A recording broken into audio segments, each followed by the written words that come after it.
Hello and welcome. Welcome to season 4 of Tight 10 and Time. We're back to Tight 10 Time, Chris. Yeah, it's not Warp 10 anymore. We're back in the Yeah, grounded world of fantasy. absolutely. Back to the fantasy world in which we live. What was I going to say? We had a little bit of an issue where this event was set to private, Yeah. and while we did the countdown, I managed to set it to not private. Oh, on the countdown. So people definitely missed the pre-countdown pose. People missed the pre-countdown shenanigans. But there you go. So they can watch back.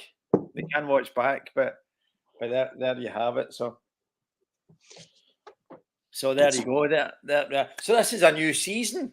It's been quite a long time since the last season, actually. How many weeks has it been? 2 or 3? 2 weeks. 2 weeks, I think. 2 weeks. Oh. Okay. Wow, because one week I can do it, 1 week you can do it. That's right. Yeah, I was in Aberdeen doing I'm sorry. I was in Aberdeen at a general meeting that I organised, and even whenever I was at the pub, I still had to work. We went to the pub after the meeting, and it's like, yes, the first day's over, a nice relaxing pint, and then 8 people approached me and were like, "Can you book me a taxi, please?" It's like, you're grown adults, book your own taxis. Taxi, I'm getting pissed. Yeah, well, I just got pissed and booked them taxis as well. You don't even know if they made it home safe. I went to a pub in Aberdeen where the bathrooms were concealed. There was like false bookcases on the walls, and the bathrooms were like behind a false bookcase, and it's like, if that's your policy, then you also should accept that people will piss themselves in your place. Was that Slane's Castle? Yeah, it was. Yeah, I've been in there. Yeah, it's wild. It's a good spot. Yeah, no, absolutely. Yeah, I've been in there. So. Oh, what are the chances? Probably quite high. I guess a lot of people probably go there when they go to Aberdeen. Yeah, no, I didn't even know the place was still existing because this was years ago.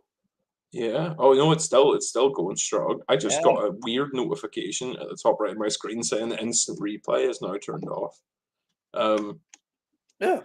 Oh yeah, look, I can turn it back on. I just realized I have my GeForce. I record game footage with this thing that it's sort of always kind of recording, and then you can like click a button and it'll like capture the last 15 minutes of what's on your screen.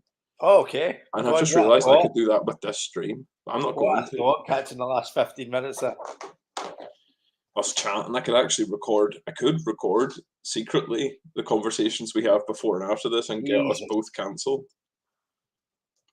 Get us both cancelled or put it onto our Patreon or our OnlyFans.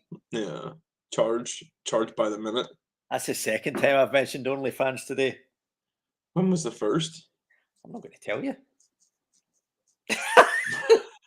So whenever you signed up? Whenever I signed up to an OnlyFans account. I made a joke about starting an OnlyFans account, and I got a wee bit of positive feedback about it, so now I'm considering it. Oh yeah. Take my top off. Oh, what is this top? I can't. What's on your top? I can't make that Stranger Things top. Oh, I haven't watched that since the second season. Well, that was from the second season. I've not watched it from the second season either. And people kind of going, "Oh, season 4." Everybody's going on about Kate Bush, and I'm just like going, "Well, I know Kate Bush." What's Kate Bush got to do with it? Apparently, he's running up that hill in season 4, and everyone's going, "Oh, Kate Bush is," and I'm just kind of, well, I don't know. I mean, I know this song, obviously. Oh, I thought you meant Kate Bush was in it. Like Kate Bush was just like, I like Stranger Things. I'll be in it. I'm going to be in Stranger Things. No, that's like Bill Burr. Apparently, in season 1 of Breaking Bad, Bill Burr was like, "I want to be on your show," and it took them until like nearly the end of Breaking Bad to put him in it. But he was begging every season. Do you know there was another Breaking Bad cameo that they tried to do, which was ridiculous. Whoa. Talking about Breaking Bad again, I thought we'd be a wee bit kind of slicker this season, but sure enough, we're just going, we're continuing as we mean to go on. Apparently, Samuel L. Jackson wanted to be in Breaking Bad because they were filming they were filming some of the kind of Marvel stuff next door, and he wanted to have a cameo as Nick Fury, just kind of. Just kind of, and he was really like constantly pressing them for it, just like there was going to be like he wanted a scene where it would be like Jesse and Walter just sitting in a diner, and Nick Fury would walk in and try and order a coffee. Wait, so I actually fair play to them, like Vince Gilligan and all that, for saying no to that, because that would have been fucking ridiculous. Ridiculous, I know. No, do you know what? He should have went in as Mace Windu.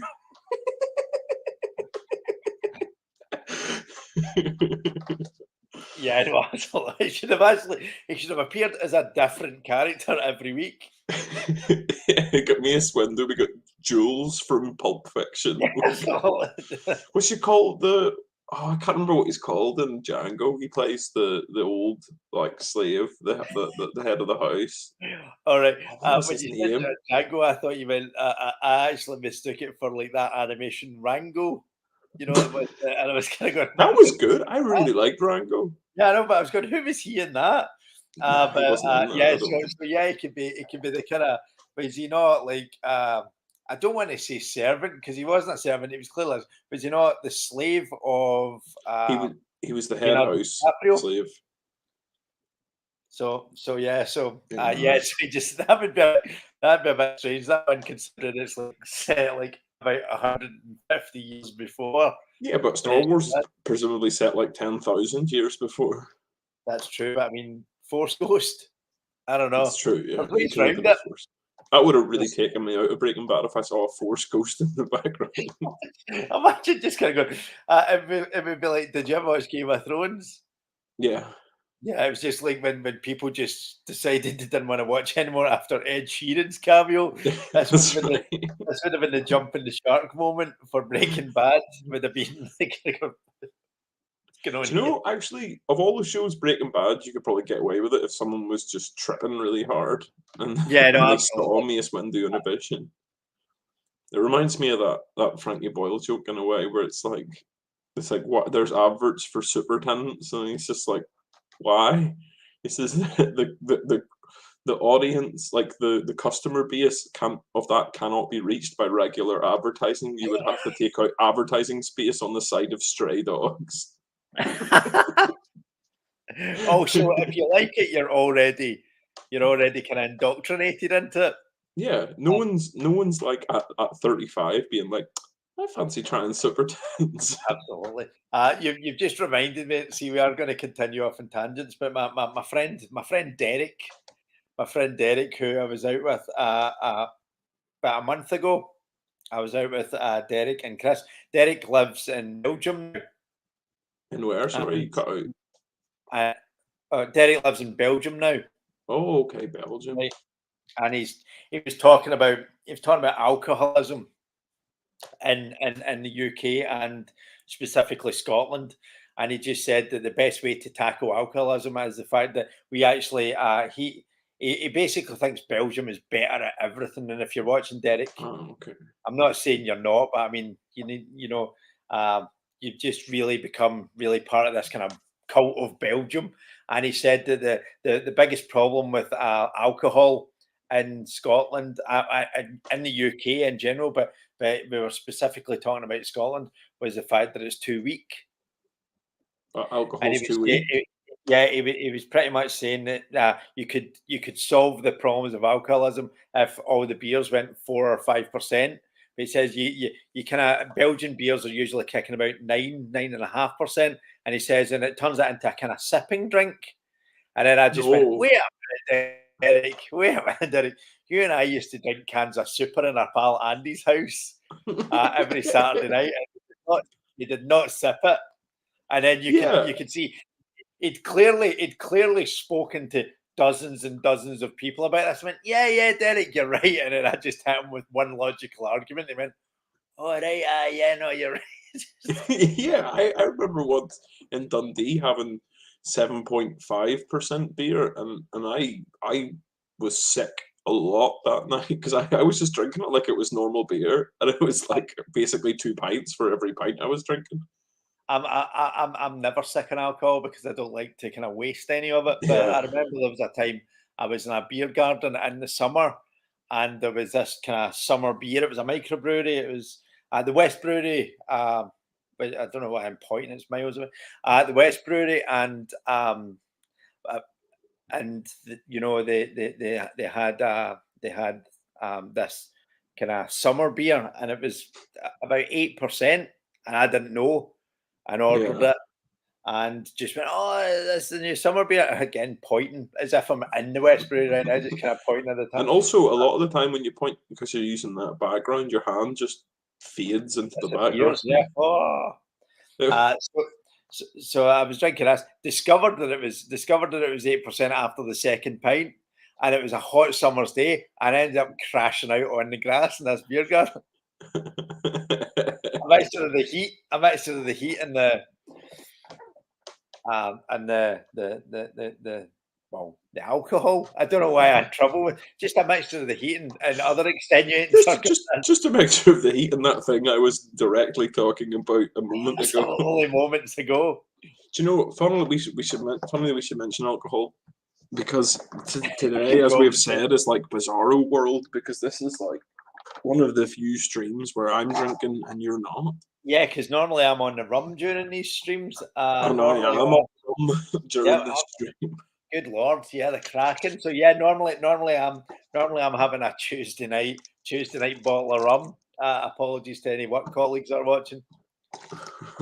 I noticed Jenny Pope was watching. I don't know if she still is, but Jenny is now an ex-work colleague.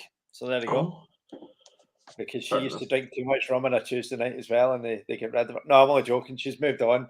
She's moved on to another job. I'm not saying. I'm just. She got moved along, I think is what you meant to say. On account of Tuesday night rum drinking. No, no, that's just me. As if I could ever condone that. No. Jenny just. Yeah, I'm backpedaling already.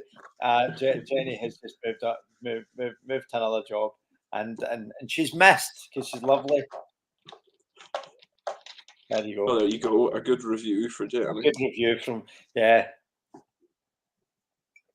So yeah, I'm on the tea, so I'm a bit less interesting this week. I'm on the rum, so I'm a bit less coherent. Excellent. And we are. This is the start of a new season. Yeah, an exciting one because this one is apparently the cream of the crop. This is considered one of the classic fighting fantasy books. And we were originally sorry, it was called, I think I talked over it, Death Trap Dungeon, which is an interesting and exciting and what's that word? Provocative title. But this, we apparently were supposed to be saving this one for season 5, but they couldn't get you the book. If it's season, well, yeah, it's one of these things. Yeah, I suppose I should tell that story. Was I mentioned 2 weeks ago that we were going to start season 5, which was going to be City of Thieves. Season 4 was going to be City of Thieves, which was set in a kind of port town full of thieves. And then I ordered the book, and they sent the wrong book. So we've now got the season 5 book, and City of Thieves will be our City of Thieves will now be our season 5. This is our season 4. So as well, it's funny. I'm starting on Saturday, this Saturday coming, a Pathfinder Chronicle called Council of Thieves. So I wonder if there's going to be any crossover. I also last week got to revive a character that I played years ago. Made it to level 15 before he got his heart stopped and died. Etienne Delachenne. And it has been so fun doing a Pepe Le Pew voice for everything that I've done. Hello, my friends. I cannot wait to start in the Death Trap Dungeon.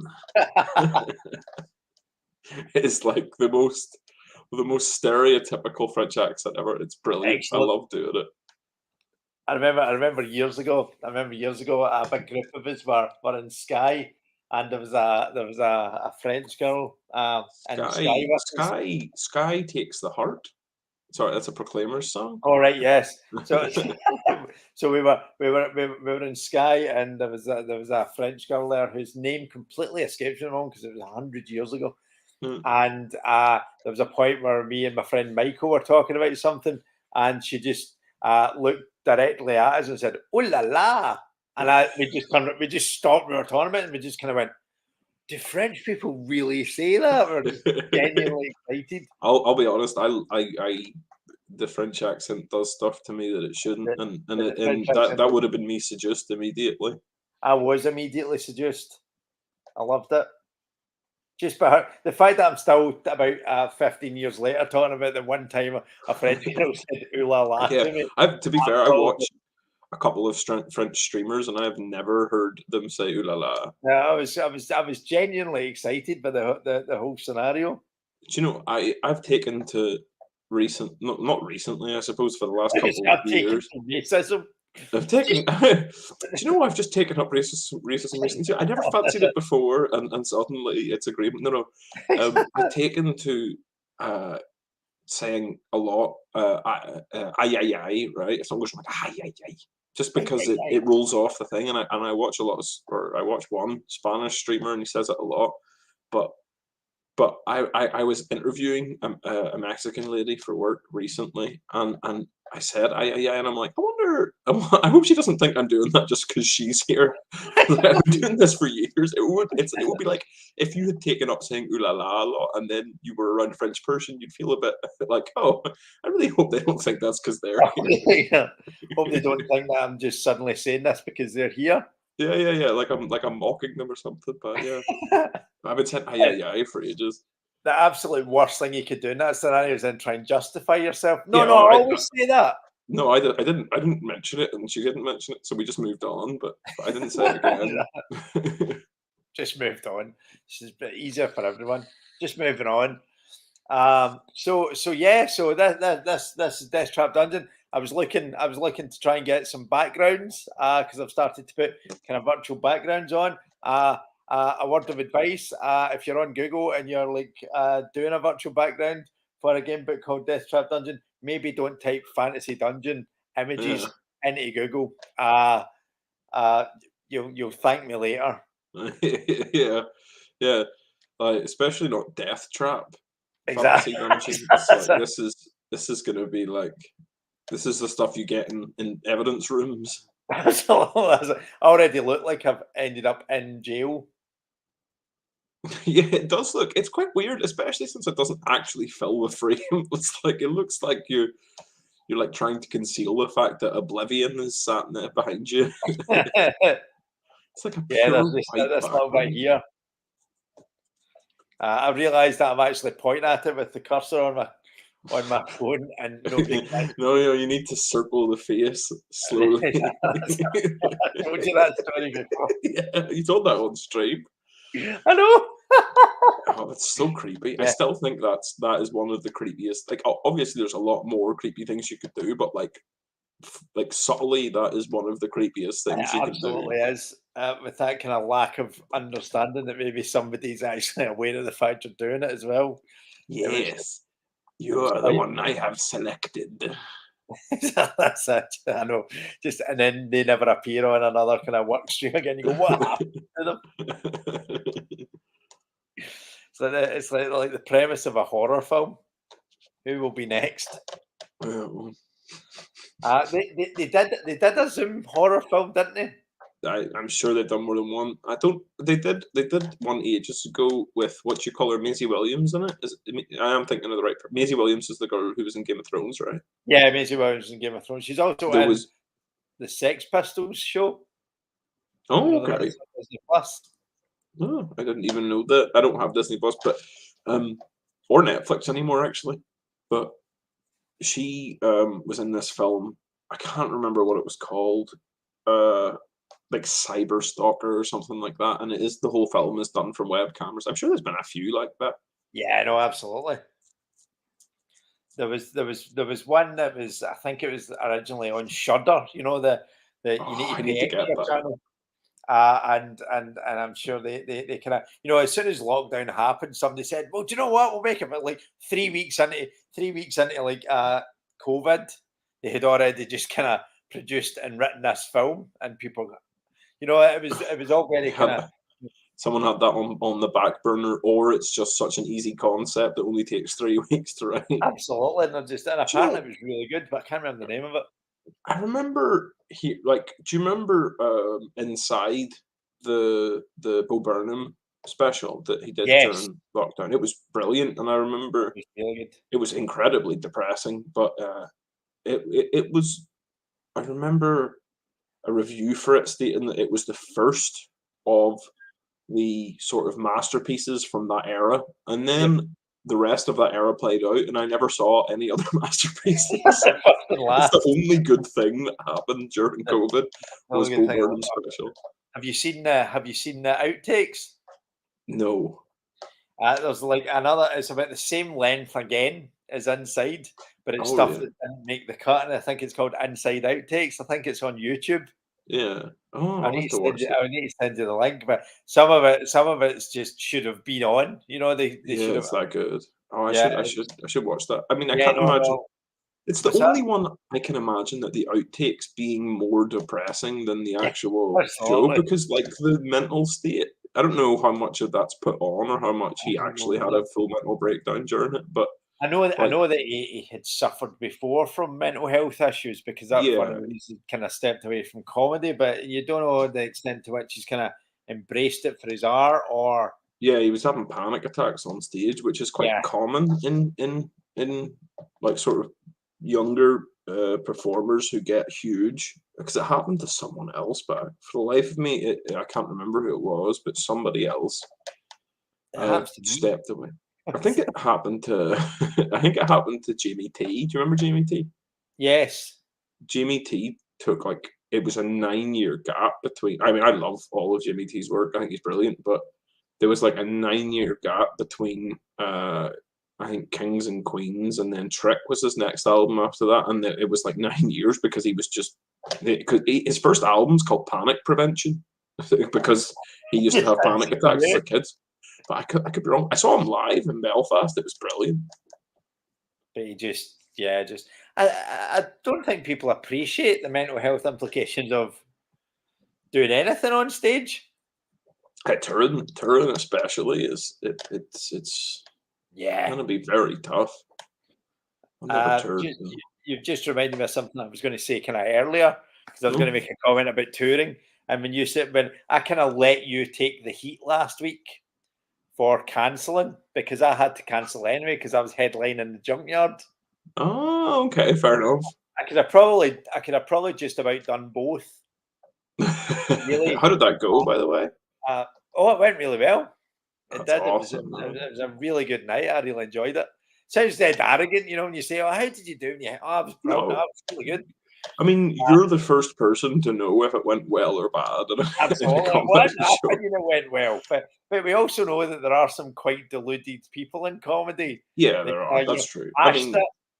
yeah, people who are self-aware are the first to know because like it is it like music is a form of media in which the feedback is instantaneous. Yeah, Like absolutely.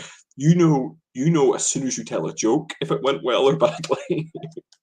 And when I finally tell a joke on stage, I'll know. Yeah. Well, No, I just really uh, I really enjoyed it. Really enjoyed it, and I got good incredible. feedback as well. So that's always nice. Oh, that's awesome. That's Yeah. really awesome. So, yeah, no, I was quite chuffed with it. So, but yeah, so it was when you actually because the plan was because we'd cancelled the week before. I thought I'm going to double dunt it, Yeah. and we'll try and keep it as tight as possible, and then I'll run to Hamilton. Yeah. Probably best to drive to Hamilton, but I ran Yeah. to It's Hamilton. quite far. Yeah, no, absolutely. So that was the plan, was just to double dunt it. And then when you said, "Look, need to cancel," I was slightly kind of going, "Oh, well, that takes a wee bit of the pressure off." Because imagine doing this for an hour and then going, "Oh, shit, I need to run and do a gig." I have done I'd have missed the first couple of acts as well, and that'd been quite harsh. I love when that happens. I've had stuff before where I'm like, "Ah, shit, I'm gonna need to cancel this. I need to come up with a good excuse because the excuse I have isn't good enough."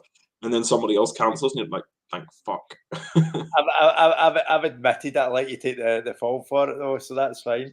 Oh, I don't mind. You can let me take the fall. I want to cancel D&D. I'm supposed to be going to D&D tomorrow, and I know I don't want to because my regular GM is away to Argentina or something for like 4 weeks or some craziness. And And I don't Sky really Arsenal. want to.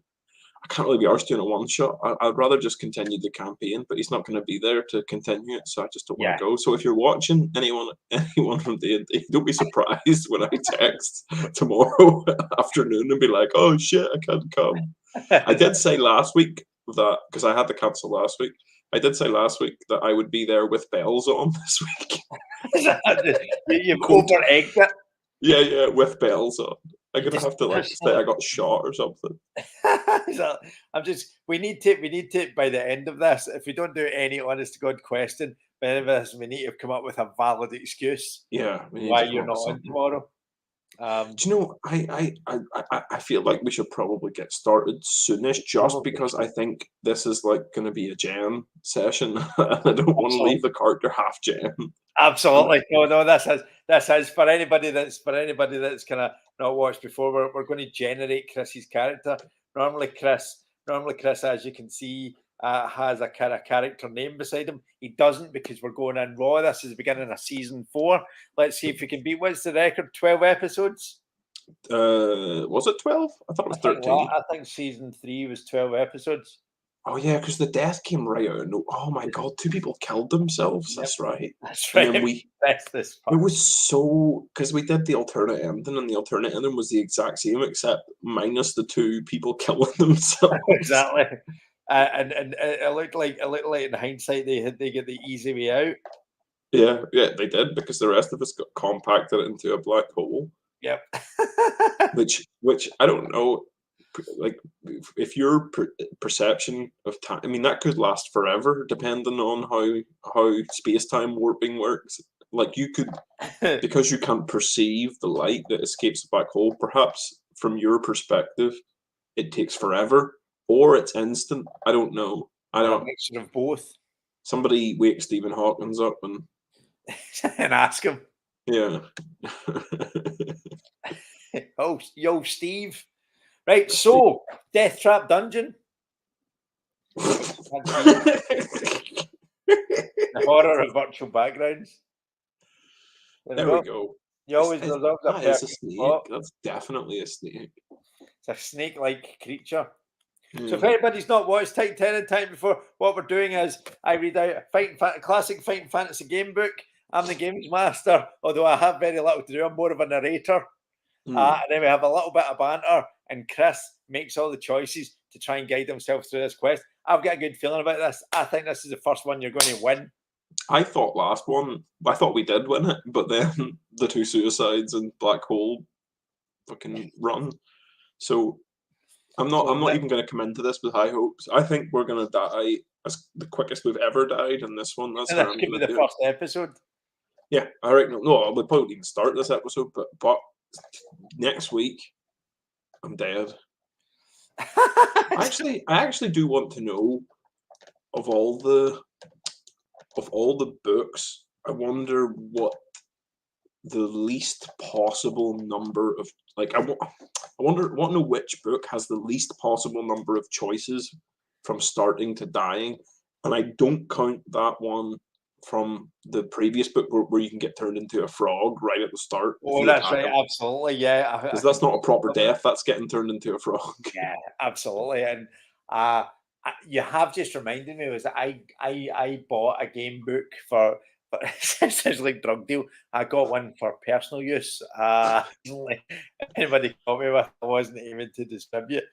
I got a horror game book for personal use, and it was ridiculous. I played it for less than 5 minutes and got killed. And I just Wow. and you know, it actually put me right off it because I was thinking, do you know, there's a point where you have to kind of lull the quest into some element of kind of security where you're thinking, oh well, it's a wee bit easier than you think it might be. But this one was a bit, and it was really weird. I went back and started from the beginning, but my heart really wasn't in it, and I lasted longer the second time. But it just felt like they'd purposefully made it too difficult. Yeah, it would be like aggressively. It would be like writing a whole D&D setting, like campaign universe, having the whole thing like planned out, every city, town, NPC, and then first session, everyone gins up their characters and you just kill them all. Yep. It's like, Well, that's almost how I felt Fantasy High season 1 was going to go. yeah, Turned it around got quite close to a TPK, and the 2 people went Yeah. down in the first fight. Absolutely. So that was me kind of going, oh, and he does, and they do a very good job of kind of skating around that without you thinking it's a bit of a cop out. There are a couple I times you don't think, want to. There's the first encounter in a different season of Dimension 20, which I don't believe you've watched. Not just the first fight, but literally outside, like before the fight starts, someone goes down and then the fight starts. Like it's really brutal. It's like Jesus Christ. it's because they're dicking about in a setting that they're told from the start. Like, this setting is harsh. Like, if you dick about, you might you might die if you're not thinking like someone in this scenario would think. And they do dick about and immediately get killed. Like, not killed, but like they get downed immediately. Like, I believe it's an arrow through the throat. They immediately get shot in the throat because they were out of position, basically, to dick about. Oh my God. See, that's that. So I always think that if we get killed in episode 1 or 2, it'd be like just kind of, ugh. Anyway, Amanda Panda's watching. She says slange and cheers, but of course I'm not drinking tonight. Chris is. So Yeah. So Amanda's cheers in you. Yep.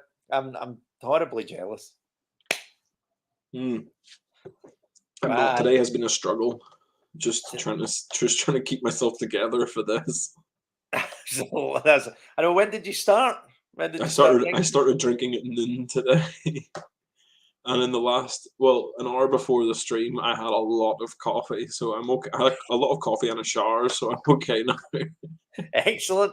I have to say, I have come on to these streams before, probably at that level. Amanda's got a question for you. What's the question? She's written, I have a question for Chris. Okay. I she says what the question. I would have actually just asked the question. Yeah, you should have just asked the question. You sped this whole thing up. Do you know? It's funny you actually say that. My daughter does that. My daughter says, "Can I ask you a question?" I'm kind of going, "Well, you could ask it by now." Yeah, you could. I could have answered it already. It's nice she asked, but yeah, I appreciate by the way, the courtesy. What is the question? Yeah, exactly. So she has asked the question. She's asking if you're Irish, Yorkshire, or Scottish. She can't figure your accent out. It's cool. What I want to know is what made you say Yorkshire. I want to know what made you say Yorkshire. Or Scottish. But to answer your question, I am half Irish and half Scottish. I was born in Glasgow and raised in Northern Ireland. So there you go. I now live in Scotland. So I'm about as half and half as possible. I just Scottish dad, Irish mum. I had a cup of Yorkshire tea, so we've managed to cover all the bases here. I don't know where Yorkshire's come from, though. Nobody in my family is from Yorkshire. From Yorkshire. You're just a really good actor. Yeah. Man, would you have thought I was French? Do my Pepe Le Pew. So nobody ever asked me where I'm from. Hey, everyone knows. Everyone knows. Everybody knows. A cesspit. Exactly. No, Cessnock is different. No, no, it's not much different. Anyone from Cessnock, sorry, apologies. No, I love Cessnock dearly. They're backpedaling. I need to do my backpedaling every episode. So the quest is Death Trap Dungeon where so I'm going to read the background out to you, the prologue, and then we'll start the quest. No, we'll do the stats first. Do we do the start? Should we do the stats or should you get the foreground first? Read the blurb first. We'll set the scene and then we'll gen up a character to fit into the world. I think it's probably the best way to do it. This background's 7 pages. Fucking hell. Fucking hell. Well, if the background's like I wrote this book while I was on holiday in Venice, like then we can skip that. But No, this is actual background to the quest. It's 7 not like it's pages. not like author's note. This is fucking hell. This is the longest background we've had. Mm, Right, let's do it. And you know yeah. what? I'm going to go off in tangents here, right? But I'm planning to get to tan through this in 5 minutes, which means we'll probably do it in 10. Yeah, for sure. Right. Okay. So this is the background to Death Trap Dungeon. Right, this is the point where I try to be serious for a moment and start kind of questing through, and we see where it takes us. But Death Trap Dungeon. Right, what voice should I do it in? I'll do it, Mob. I'll do it in my voice. It's a voice I Do know. do it in your wife's voice.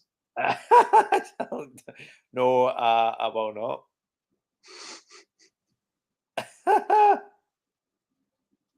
I won't.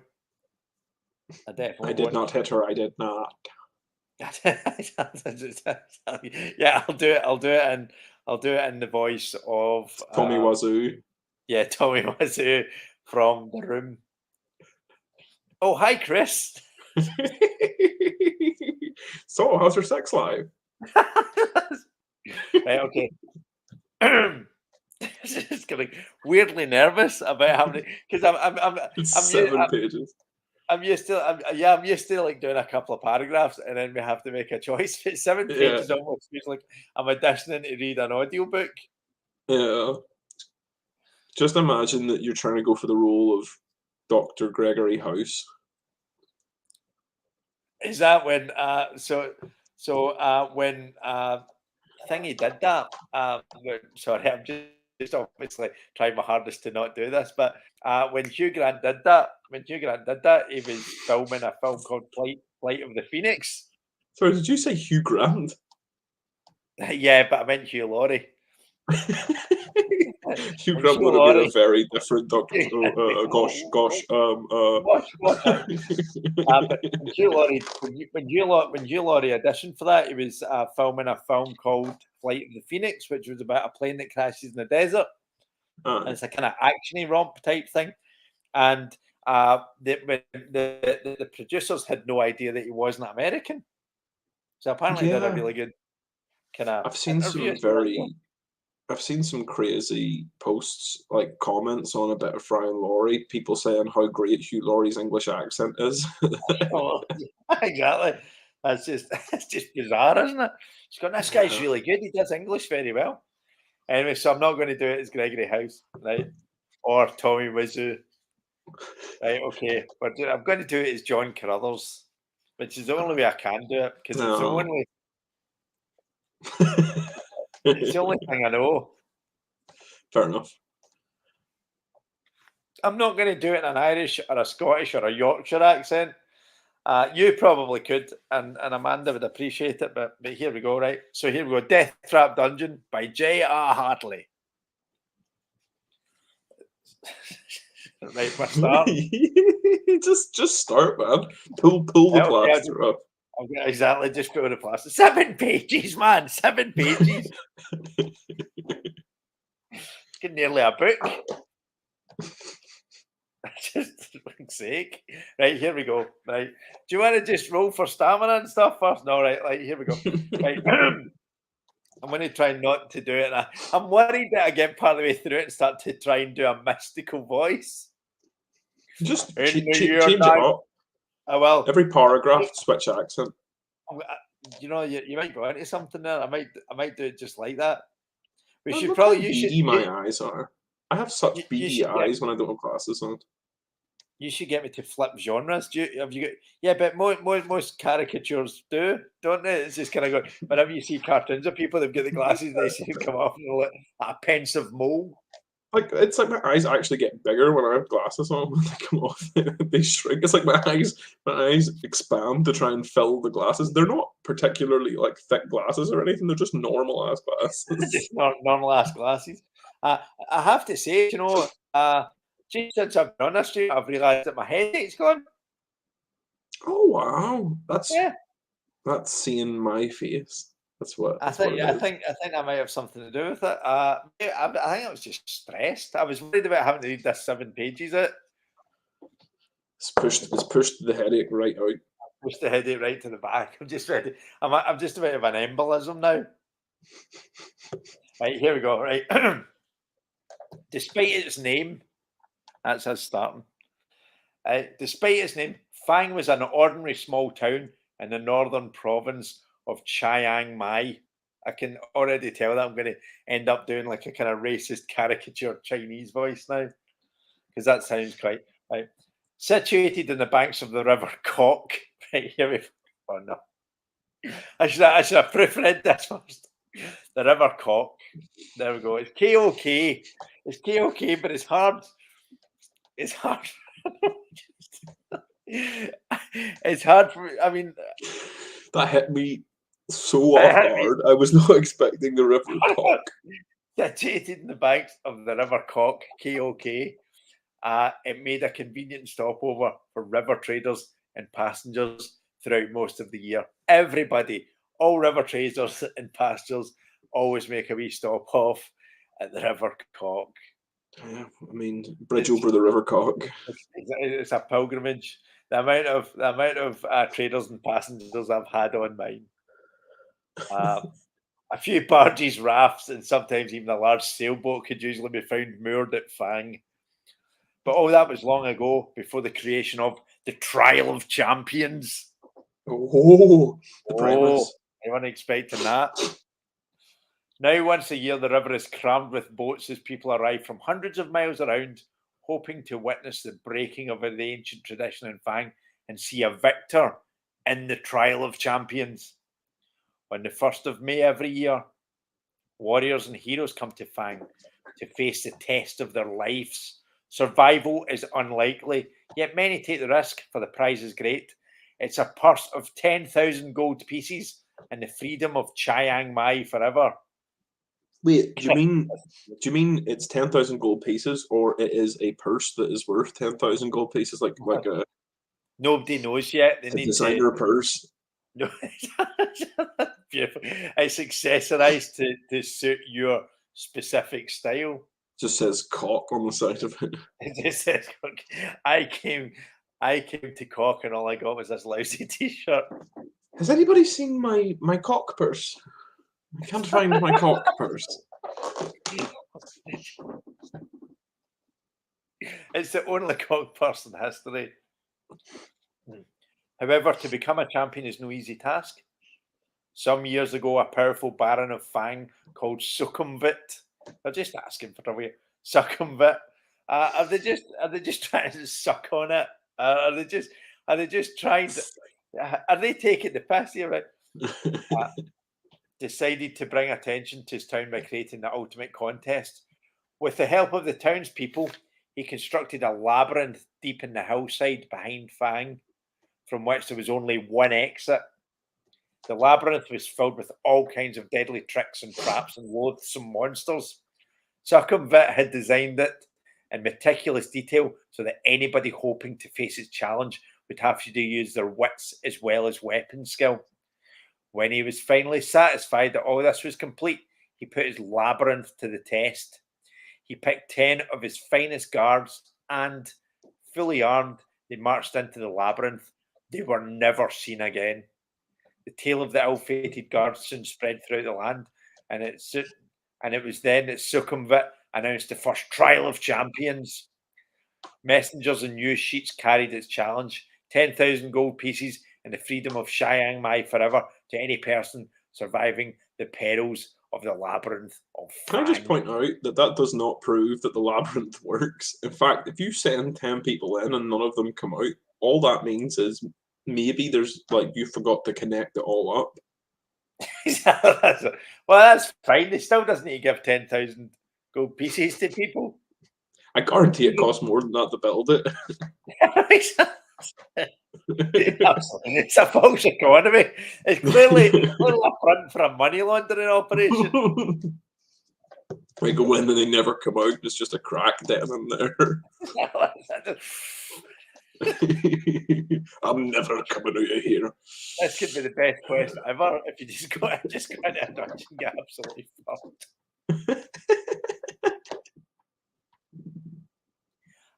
The first year, 17 brave warriors attempted the walk, as it later became to be known.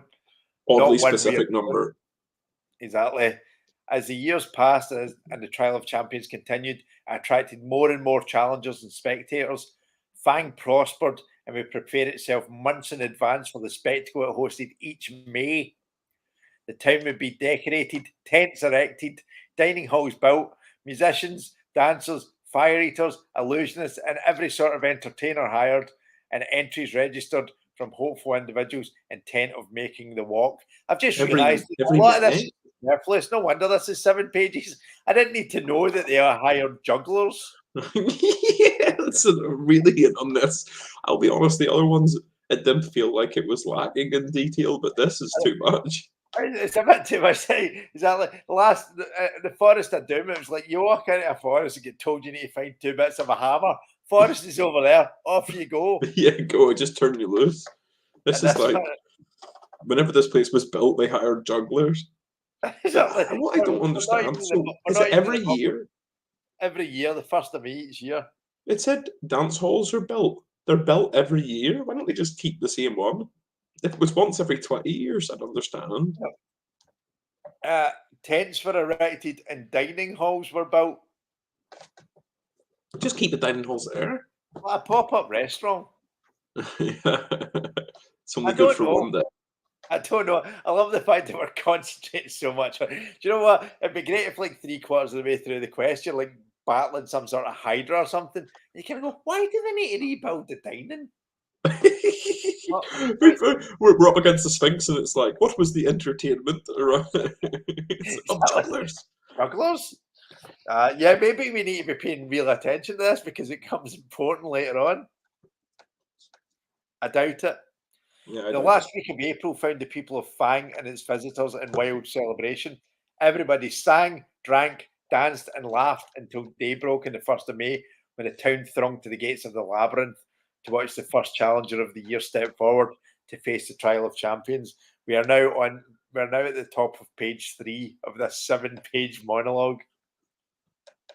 Just as a frame of reference. Having seen one of Succumbit's challenges nailed to a tree, you decide that this year you will attempt the walk. For the last 5 years, you've been attracted to it, not for the reward, but for the simple fact that nobody has ever yet emerged victorious from the labyrinth.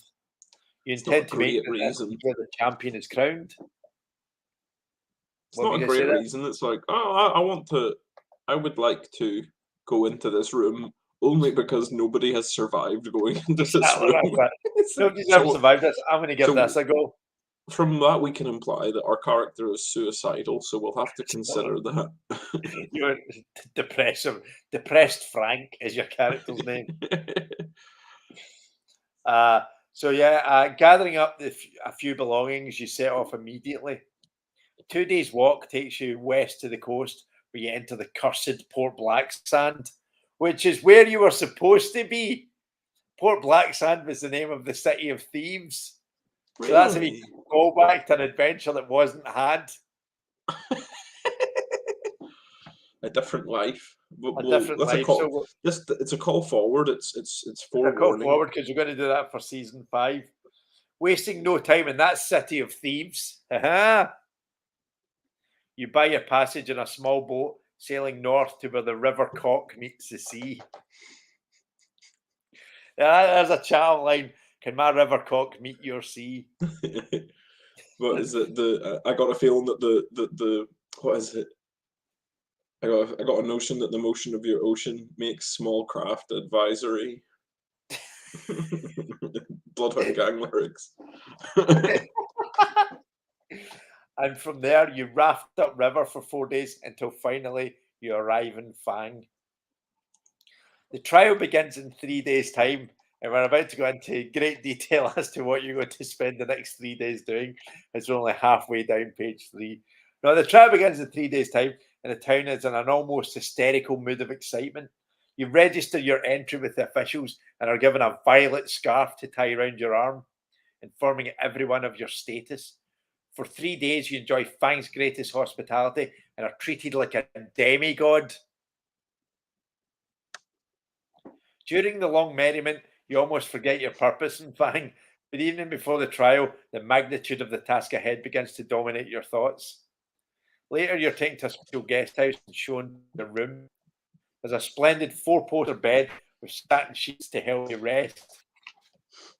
But there is little time left to I sleep. can't help picturing. I know this is a sidetrack, but this is like I got treated like a demigod, and I can't help picture. There's a Bill Burr bit where he talks about how if basically if a man's self confidence gets too high, it's like, what was it? Service me, worship my man tits. It's just me above the villagers. That's just what you're doing for these 3 days. Just before dawn, a trumpet call awakes you from a vivid dream of flaming pits and giant black spiders. I've had that dream. Yeah. Minutes later, there's a knock on your door and a voice rings out saying, "Your challenge begins soon. Please be ready to leave in 10 minutes. It would be so funny if I was like, actually, I've changed my mind. I'll be back next year for the demigod treatment. You know what? I had a fantastic few days. I'm taking off this purple thing and I'm heading back off. See you next year. Oh, I'm heading back up the road. Exactly. Can I get a bottle of rum? You climb out of bed, walk over to the window and open the shutters. Already people are thronging the streets, moving quietly through the morning mist. Spectators on their way to the labyrinth, no doubt, hoping to find good vantage points from which to watch I nearly said competition, but it's actually competitors. There you go. You turn away and walk over to a wooden table in which your trusty sword lies. You pick it up and cut the air with a mighty sweep, wondering what beast its sharp edge may soon have to meet. Then you open the door into the corridor. A small man with slanted eyes greets you, and a low bow as you emerge from the bedroom. Okay. "Please follow me," he says. He turns to his left and walks quickly down the stairs at the end of the corridor. Follow after him. Leaving your guest house, he ducks through narrow alleyways between houses, and you have to walk quickly to keep up with him. Soon you can at that point you can just bugger off. This isn't for me. Yeah, This I've guy's changed going my too mind. fast. I'm just gonna take this armband off and head off. You can do that right now if you want. That's your first choice. Yeah, Why take not the just violet scarf off and just take the just violet fuck scarf off and go and come back next year and enjoy the merriment again? And that's just another game, merriment. I'll do the 7 pages again next year. Anyway, so you have to walk quickly to keep up with them. Soon you come into a wide dirt road lined with cheering crowds. When they see your violet scarf, they cheer even louder and start showering you with flowers. The long Okay. shadows cast. I just said okay. All right, okay. I thought you had some. I thought you had something of note to say. The long shadows cast by people in front of you shrink as the bright yellow sun rises higher in the morning sky. Again, I feel there's too much detail here. Yeah, it is way too much. And I just realised that in my accent that would sound pretty funny. I'm being shard and flowers. Shard and flowers. Exactly. Shard and Mandy flowers. would know that you were Irish then. Standing there in front of the noisy and vibrant crowd, you feel strangely alone, aware of your coming ordeal. Suddenly, you feel a tug on your shirt and see your small guide eagerly beckoning you to follow him. Ahead, you see the looming hillside and the dark mouth of a tunnel disappearing into its inner depths. As you get closer, you notice 2 great stone pillars on either side of the tunnel entrance. The pillars are covered with ornate carvings, writhing serpents, demons, deities. I don't mean demon deities. Demons, deities, each seeming to scream a silent warning to those who would pass beyond them. You see Baron Succumvit himself standing by the entrance, waiting to greet the contenders of the Trial of Champions. You count 5 others standing proudly in line, their violet scarves displayed for all to see. There are 2 bare-chested barbarians dressed in furs. They stand completely motionless, legs straight and slightly apart, arms thrust forward, to rest in the hilts of their long double-headed battle axes. A sleek elven woman with golden hair and feline green eyes is adjusting the crossbelt of daggers wrapped round her leather tunic. Of the two remaining men, one is covered from head to foot in iron plate armour with a plumed helmet and a crested shield, and the other is cloaked in black robes, only his dark eyes showing between the swathes of his So, black face scarves. so two barbarians, a rogue, a knight, and what seems like a sorcerer Yeah, or a necromancer. could be. We'll find out. Maybe there's more clues to come. Jeez, I hope I'm I hope I'm not just a guy. If this is my competition. Hello! I, I think I got off the lift at the wrong floor. Well, it was a long knives, a wire garrote, and other silent death weapons hang from his belt. It sounds more like an assassin. Yeah, he does sound like an assassin. So that's two rogues, basically. The five contenders acknowledge your arrival with almost imperceptible nods of the head simultaneously, and you turn to face the exultant crowd for the last time. This isn't much of a spectator sport because you're about to go into a dungeon. What are they going to do? It's not like they've got telescreens or anything. I'm just going to go, oh, that's them in now. Right, I'm away home. It's really handy they have that big party beforehand. Exactly. Can we, right, how about this? I know it isn't the case, but can we sort of add another aspect to this story in that the whole event is being broadcast by it's like a Saw film. There's like a series of cameras all the way through the labyrinth, and it's being broadcast Aye. to the masses. Yes. Or scrying orbs or something, some Yeah. because this feels like bullshit. This is the worst. Unless there's like plexiglass viewing stations all the way through this labyrinth. Absolutely. Yeah, it does feel like the audience have got a bit of a bum rap in this, It's just, yeah, we'll do that. It's being broadcast. Because you could go in there and like scum your way through the whole thing and then just come out the other side being like, you guys should have seen it. I slayed a Hydra in there. There were six dragons. There's only So- two now. In my head, this is all being broadcast.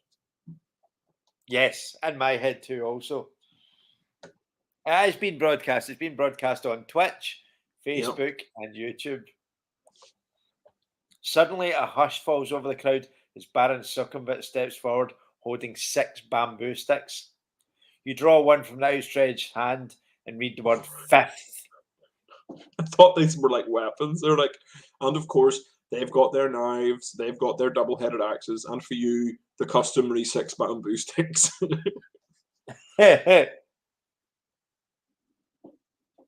So we draw lots then? We have drawn lots. Okay. And your fifth. Then the trial begins. The knight is first. He salutes the crowd before disappearing into the tunnels and is followed half an hour later by the elf. Next goes they're a staggered for barbarian. half an hour? That seems a bit I suppose drawing lots, so whatever. They have drawn lots. I'm guessing I'm last. Next goes a barbarian and then the dark assassin. Now it's your turn to salute the crowd. Holding your violet scarf aloft, you take one final deep breath of cool, fresh air before turning to pass between the stone-pillared gateways into Succumbit's corridor of power to face unknown perils on the walk through the mighty Baron's death-trap dungeon. Your adventure awaits. Wow. And we have a minute left. Yeah, no, we're gonna have to. We'll roll for skill, stamina, and luck, and all the other kind of nonsense that you have to do, and then we'll try and reach some sort of choice. Yeah, absolutely. I actually do have my dice with me, so if it's all right with you, I'll roll my own. Yes. Hold on, I'll 2 seconds.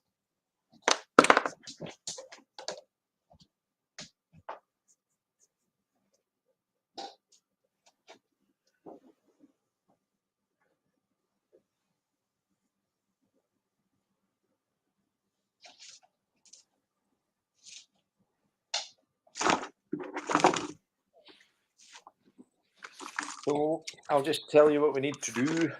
Ba, ba, ba, ba. Da, da, da, da.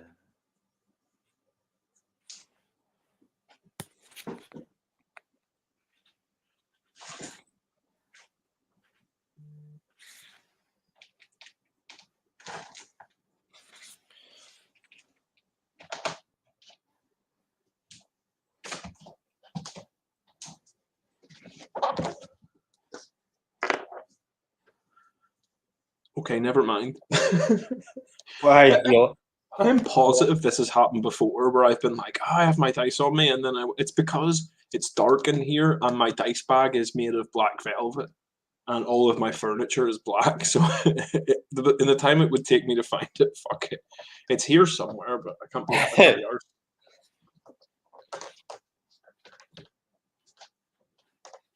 Yeah, truly 1, 2, 3, 4, 5 pieces of black furniture in this room and a black dice bag somewhere on one of them. That's your first. That's the first part of your quest, Yeah. right? Well, I'll roll it for you. Okay, you have to roll 1 die and add 6 to get your skill. Okay. So I'll go. That's a very familiar formula. I need to find a good place to roll it. 4 plus 6, so your initial skill is 10. It's not so bad. Stamina, you roll 2 and add 12. Roll 2 dice and add 12. 6 plus 12, 18. Could have been better, but okay. And luck, as luck would have it. Luck is, I think, luck's 1 die as well. 1 dice as well. It's usually 1 die and add 6 to the number. So here we go. Here's your luck, which I think is probably quite an important one. 3. Your luck's 9. So you've got a skill of 10, a stamina of 18, and a luck of 9. Honestly, this is the most balanced we've ever been. Absolutely. Because I believe in season 2 we had the lowest luck possible. Season 1 we had the highest skill possible. That's true. And then we ended up running out of luck in season 1 and then dying. Your equipment, you start off with sword. Okay. Leather armor.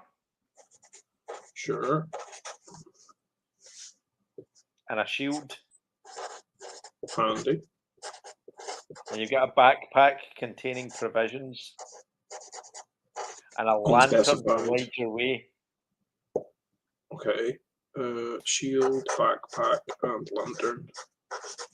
You have the choice of 1 magical potion to aid you on your quest. Okay. Each magical potion contains enough for 2 measures, which means it can be used twice during the adventure. Your choices are a potion of skill, which restores all your skill points, a potion of strength, which restores all your stamina points, and a potion of fortune, which restores all your luck points, but also adds 1 to your initial luck. So right now you've got luck of 9. If you did that, then you could restore it and bring your luck up to 10. I'll take the potion of luck. And then you can do it again to bring it up to 11. Right, so you're going to do a potion of fortune? Yeah, potion of fortune. Okay.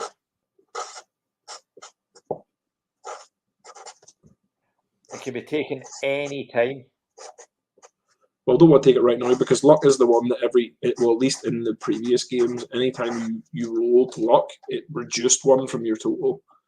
And we ended up running out of luck. So now I've got a way to restore and improve it. Yeah. I can claw it back. Right, here's some hints on play, which I'm going to read out to you. Okay. There's only 1 true way through the Death Trap dungeon, and it will probably take you several attempts to find it. Make notes and draw a map as you explore. The map will be useful in any future adventures. Not for you, you only get 1 shot. And help you to identify unexplored sections of the dungeon. Not all areas contain treasure. Many merely contain traps and creatures, which you will no doubt fall foul of. There are many wild goose chase passages, and while you may indeed progress through to your ultimate destination, it's by no means certain that you'll find what you're searching for. Okay, so I'm going to say right now, there's probably like a 0.001% chance of actually getting through this in the first couple. The one true way involves a minimum of risk, and any player, no matter how weak on initial dice rolls, should be able to get through fairly easy. May the luck of the gods go with you on the adventure ahead. Fair enough. Go with God, my friend. Go with God. So our choices now are we going to start the quest or start next week? I think I'm tempted to start next week because that gives me a week to think of a name. Because nothing's like jumping out at me. That's a I'm good tempted idea. to start next week because we have a lot of background there. So there was a lot of background and a lot of the usual kind of banter. Yeah, it's true. Yeah, let's do it. Let's start next week. I had to read 7 pages out as well, which is usually more than we get through in a week. Absolutely, that's the longest run I've done of anything. So anyway, so that's where we're at. We've walked through the gates. We're ready to start. We've rolled all our rolls. I did note that we didn't go in last. I thought we'd go in last, but we didn't. Yeah, did we? 6 people. Yeah, we were in what? Sorry, how many? Was it 3rd or 4th we went in? We went in 5th.